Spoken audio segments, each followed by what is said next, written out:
First off, just the health, everything's okay? Oh yeah, I'm straight. Yep. Anybody else? You were on pup. You were officially on pup though for a minute. What was the deal? Overnight, I guess it was one of those. I mean, a couple hours. It was. I don't know. I was, kind of confused, but whatever. I mean, what Coach Reed told you. Said you were on and you were off of it. Yeah, I mean that's what I know. I'm just like y'all. So it was, if it was communicated or however he told y'all, that's what he told me, and then I was like, I'm practicing, and he was like, I know you're practicing, so it was like, all right, okay, high five, and was out the door. Like, that's all it was. So I mean. Like, you feel like there's only coming into this camp considering the last 2 weeks you've been rehabbing some stuff? Well, yeah. I mean, last camp I was coming out, my gallbladder surgery, and just kind of. But first camp it was my rookie year, so I would just say it was just last camp, just recovering from the gallbladder surgery. But as far as the comfortability, as far as year 3, I'm more relaxed than anything. Just understanding the offense and understanding timing of everything, understanding positions of everything, actually learning different positions as far as the receiver standpoint, and then understanding what the O-line is trying to get done. It's different when you come in and the only thing you're trying to do is just learn your job, and it kind of pinpoints certain things, so you only worried about you. But once you get into the comfortable feeling of the entire offense and learning the entire concepts of everything, you start to see the bigger picture of everything, and you start to see once things get added on, it's not like, oh, this is an entirely new playbook. It's just like little wrinkles, and then it benefits week to week depending on who we playing, and it might be something we run out here tomorrow that I might not see again into January. So it's just one of those things that once you understand it, you can do whatever you want to do with it, and then it's nothing confusing. So I'll say that's the most beneficial thing coming into year 3.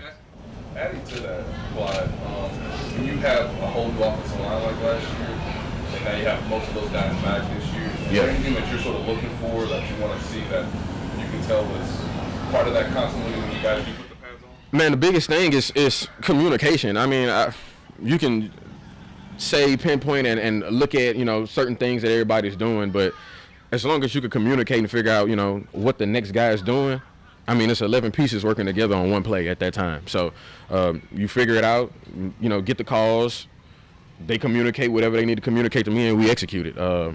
So it's easier coming into year 2, being able to communicate with those guys, and they they're also understanding the offense, understanding a lot of the terminology that we're using. So that's one of those things that makes it a lot easier. It's just not like, oh, well, last year where I was, we were doing this and we just called it this. So y'all called it this. Like, it's just one of those things. It's just language. So once everybody gets comfortable with that, it gets a lot easier. How much of the landmarks or the place of where you want to be on certain things, how much do you have a say in sort of adjusting that from year to year, or is it more Coach EB, Andy, obviously Greg, sort of seeing what worked? And yeah, I feel like man, it's so much film study and so many like, oh, well, they are picking up this thing, and we're trying to work this, and if we're trying to get this guy implemented in the pass game a little bit more, and then we have so many more new pieces. The only thing you can do is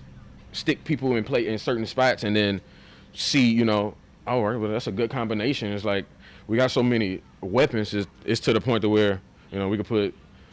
I'm outside, McCole could be in the backfield. You know what I'm saying? We could put 2 forwards. We could put however you want to do it. It's the whole understanding of the offense, and once you have so many skilled guys that can kind of run anything and get in certain positions, you don't want to switch positions in certain spots, because if it's just me just not filling a certain spot, and the next guy has to go in and run the same play, just making an adjustment for me is not beneficial for the offense. So. I understand that you're going to go where your number's called, but how much damage do you think that you could potentially have in the pass game, be it on the line of scrimmage or in screens and whatnot? Man, I'm 1,010% confident in my hands. I feel like I'm one of the best pass catchers as far as running back in the league, and I'll completely stand on that. And that's just one of those things. I feel like Coach EB and Coach Reed they're trying to get implemented. And it's one of Pat's things too. Like, I don't just have to throw it to the receiver. I can throw it to, anybody on the field. I mean, we throw it to O-linemen too, so it's just that's what we do. Like we throw the ball to everybody. What do you think held you back the last few years from being able to show that more? It's concepts and personnel. I mean, if 10's 80 yard downfield and I'm running a flat, who you gonna throw it to?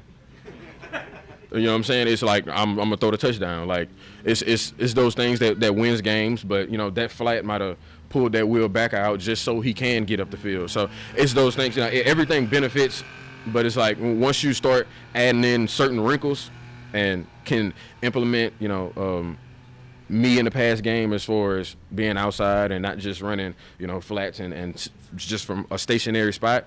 It gets a lot more fun for me and everybody else. Do you need more of that without 10 then? More routes to you and things like that?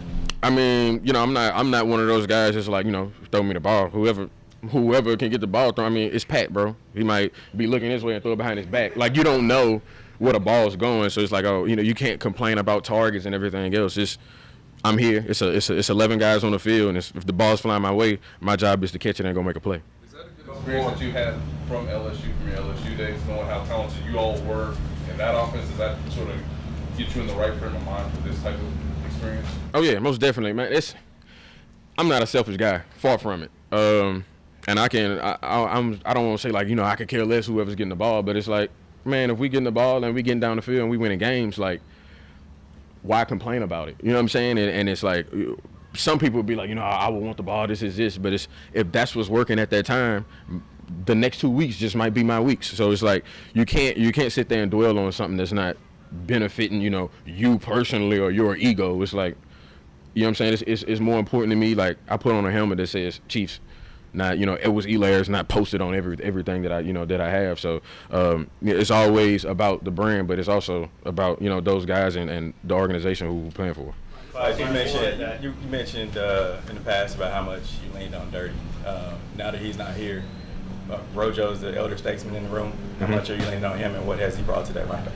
Man, so just the benefit of everybody, man. I remember telling Coach Reed, it's like, man, if you brought a baby in here, I'll be able to learn from. It's just one of those things. I'm always trying to grab stuff from anybody, but being able to know that he came from a different organization and was different things were brought up on him. It could have been nutrition, just anything.